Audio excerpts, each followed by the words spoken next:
Welcome to Whips in the Dungeon. I'm Dex, and the excitement never ends around here. We got a parcel today from Smokey Mountain Whips, Gorey in Asheville, North Carolina. It's actually my second order from Blake. And so without further ado, let's do an unboxing. I mean, to do an appropriate unboxing, we need a nice little knife. So today we're going to be using a Kershaw. It's pretty sharp. I'll try to cut the box in, not myself, but we've got to get into the box and see what we have inside. I know what's supposed to be inside, but what actually is inside, we won't know until we open it up. See what we got here.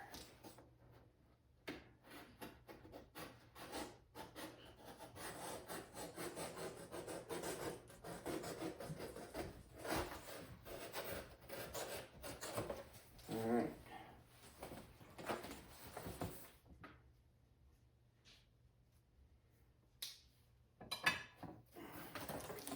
So we have bubble wrapped package. That's it. Let's see what we got in here. I might have put the knife away too soon. Nope. Tape's coming out. Got some bubble wrap. Probably save that in case I have to mail something. All right.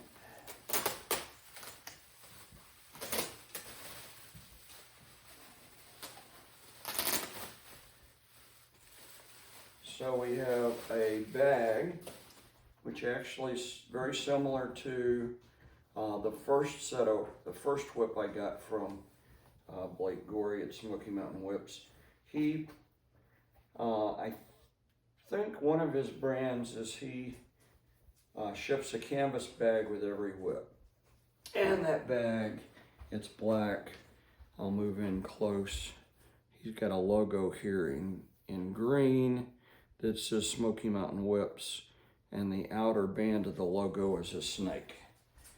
Kind of a snake is kind of one of his themes, but the snake actually is a whip. So, see what we have inside. Should be a match set of Bullwhips, because that's what I ordered. 4-foot Bullwhips. 4-foot Bullwhips is what I like to throw. And set the whips down just for a second. See what else is in the bag.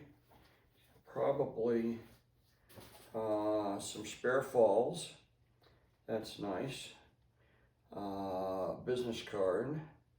That's also nice. And he actually makes a very, very good conditioner. Actually some spare crackers. Which is nice, and I think he does that for everybody. I make my own crackers, so my preference for dungeon play, of course, is my style of cracker, but it's nice. And this leather dressing he makes, puts it in a nice screw top can. He calls it snake oil, because he's still got that snake theme going on with his branding of his whip business. But this is really, really good leather conditioner. I've been using what Peter Jack has sent me for many, many years, but I actually like Gorey snake oil better, believe it or not. Better than the Master Peter Jack's conditioner, although Peter's conditioner is also very good. So, put the falls back in there. Of course, dropped a cracker. All right, it's a nice little bag to hold all that stuff. Okay, but let's take a real look at the highlight of what was in the box. These matched Bullwhips. Okay, first each whip is tied in a loose coil with a strip of kangaroo just tied in a bow. So undo the bow, undo the granny knot, and take the string off. And I don't like a wrist loop or a hanging loop on my whips. I like a clean Turk's head, a clean pommel. So what I do with this piece of leather that at least comes with Blake Gorey's whips is I take it and I put a knot in the end of it. And then when I go to hang this whip, I'll use this little piece of leather strip that he sent it with, and I'll just make a loop around the handle and pass it through and hang it up. That's the way I store my whips. I hang them up straight. Of course, this one's curled because it's been in a box, but once it breaks in, it'll be straighter, and that's the way I store my whips. I hang them on a hook in what I call my arsenal, which is just a closet with an interior wall. He actually has another little strip of roo here that's much thinner, holding the lower part of the thong into a coil. So he had it, and I'll use this the same way. I'll tie the end of this and use it to hang a different whip up. Okay, so that is one 4-foot bullwhip unwrapped. And we'll set it aside and unwrap the other one. So I've got 2 strings to undo. There's one. And like I said, I'll use those to hang whips with. And here's the other one. So it's always nice to get a little bit of extra roo lacing. Comes in handy. All right, so here's the other whip.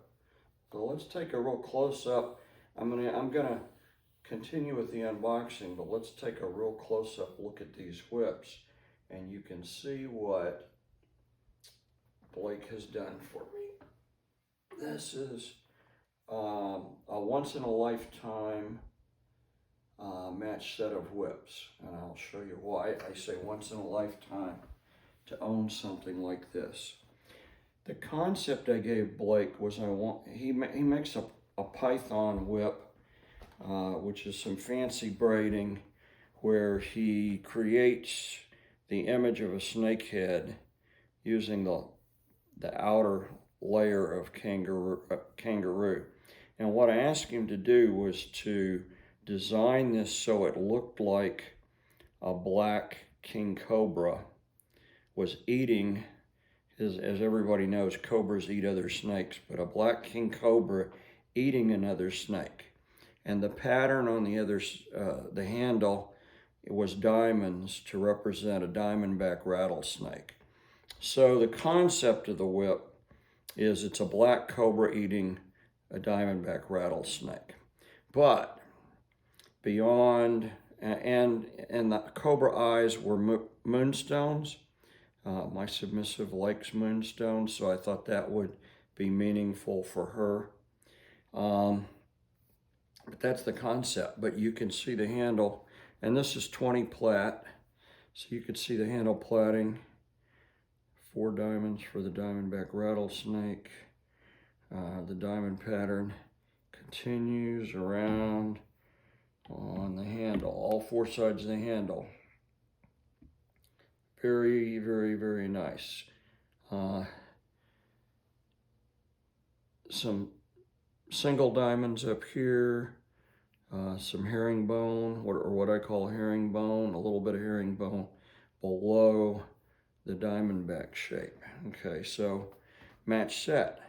They both handles look exactly the same. You've got 2 black king cobras eating diamondback rattlers. Okay, so very, very interesting concept. Really, really fine plaiting. And so let's take a quick look at these whips. And of course, as I'm breaking them in, everyone knows I'm on my 2-hand journey. So as I'm breaking them in, I'll give you more videos and more feedback on these new whips. Of course, they're brand new, they're very stiff, but let's just take a look at them separately, and I'll give you an opinion. Of course, this is just fancy plaiting. That doesn't have anything to do with how this whip is going to handle, but that's my transition point. So that whip should be balanced right there, and it is, okay? But it's a match set, so the other whip should be balanced at the same point, and it is. So the balance points match, okay? Let's go through my test for a short whip. When I run my hand down the thong, of course this is 20 plaits, it's gonna feel different than a 16 plait, but feels like there's a dropper transition there.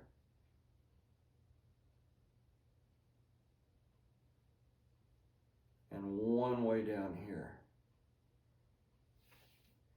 2.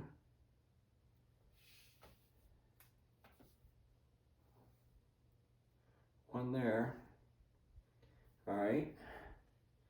See if those drops match up with the other whip. So we got those together, and I don't know how I'm going to do this where I can remember where that one was.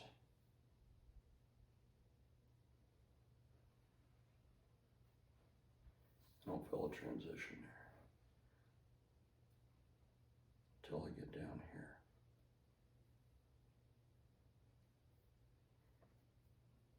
There's one there. Okay.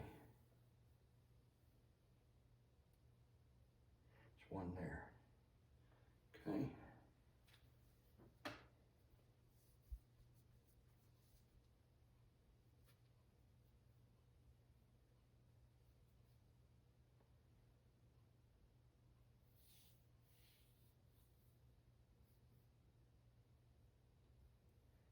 Very hard to tell.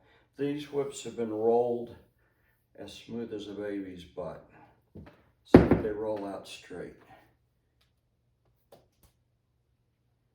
Folds out straight. It's a 2-belly whip, so it's going to be stiff until it gets broken in. That one rolls straight. See that arc against the spine. Arc straight against the spine.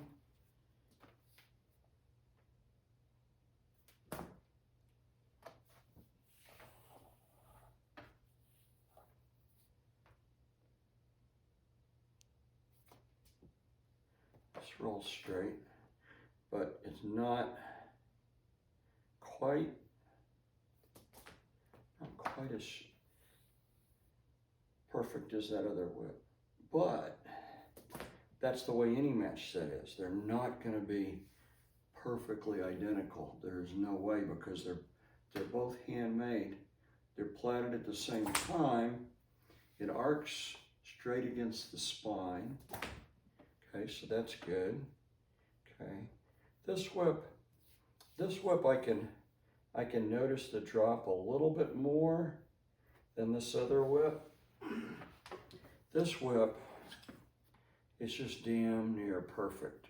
So what I do when I'm throwing a match set, that at least it's a me thing, is my left hand's my non-dominant hand. When I'm breaking these whips in, I will try to make a determination of which whip is plaited better, or which whip behaves itself better, or which whip is more true when I throw it, and I have more confidence in it going exactly where I point it.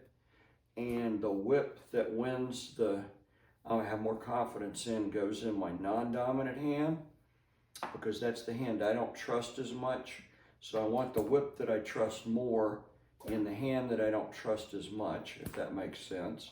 And then in my dominant hand, the whip that I would say isn't as perfect, not quite as confident that it's going to end up where I want it to go, I put that one in my dominant hand, because I have more confidence in my dominant hand that I'm going to be able to control the whip, okay?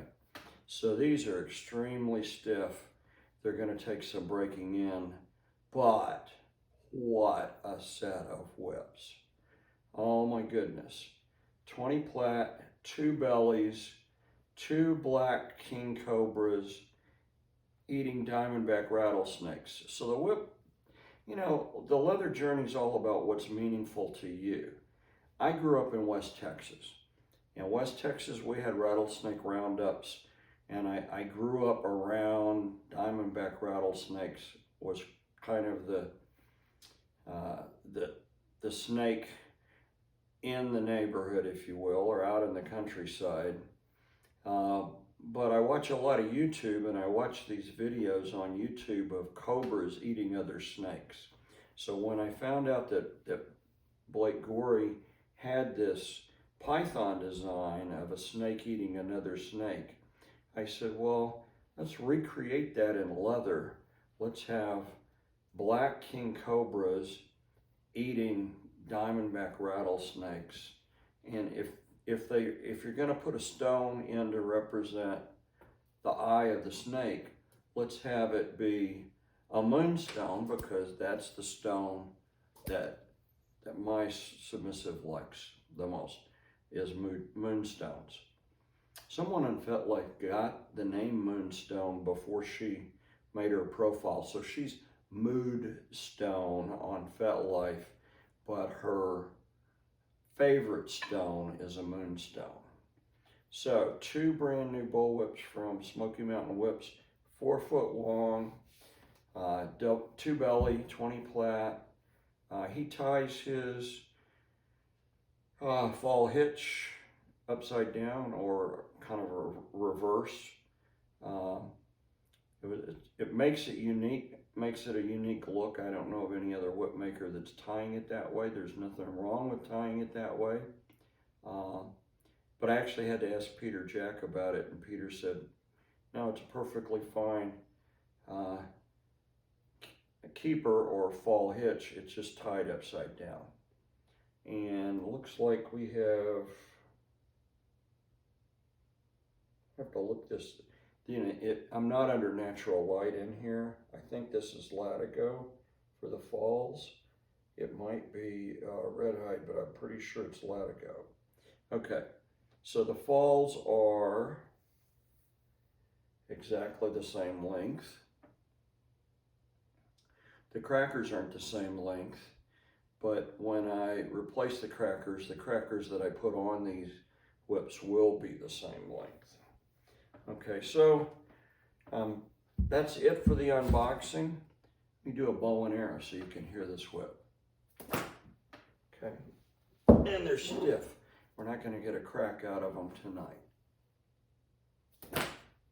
But they roll out straight, and they are absolutely phenomenal whips. I hope you enjoyed this unboxing. If you're interested in extremely fine plaiting by an American platter, then I highly recommend Gorey at Smokey Mountain Whips. He's, I don't know how many years he's been plaiting, but this is really fine work. Very, very, very fine work. As always, thanks for watching Whips in the Dungeon.